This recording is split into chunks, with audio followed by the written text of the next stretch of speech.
ఐసీయూలో పేషెంట్ ఉన్నాడంటే ఏదో ఒక 2 నిమిషాలు అట్లా చూడనిస్తారు అంతే, అది కూడా పర్టికులర్ టైమింగ్స్లో.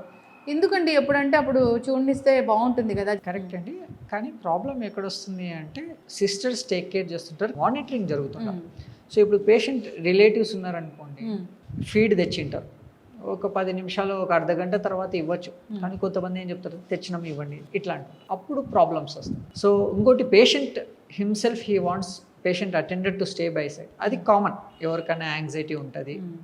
కానీ అట్లా ప్రతి ఒక్కరిని అలో చేస్తూ పోయినాం అనుకోండి, వాళ్ళు మాట్లాడుతుంటారు, వేరేది ఏదున్నా సిస్టర్ని పిలుస్తారు, 10 సార్లు పిలుస్తారు. సో అవసరం లేదు యాక్చువల్గా, దాన్ని తర్వాత అయినా అడ్రస్ చేయొచ్చు. సో అట్లా చేస్తే ఇంపార్టెంట్ పేషెంట్కి ఎవరికైతే కేర్ అవసరమో ఆ పేషెంట్కి కేర్ హిండర్ అవుతుంది. విజిటింగ్ అవర్స్ పెడతారు, ఖచ్చితంగా పేషెంట్ యాంగ్షియస్ ఉన్నారు అంటే ఖచ్చితంగా పిలిపించి చూపిస్తారు. కానీ అక్కడే ఉన్నారు అంటే సిస్టర్స్ చేసుకోవాల్సిన వర్క్ వాళ్ళు చేసుకోలేరు. సో అందుకు యూజువల్గా విజిటింగ్ అవర్స్ పెడతారు.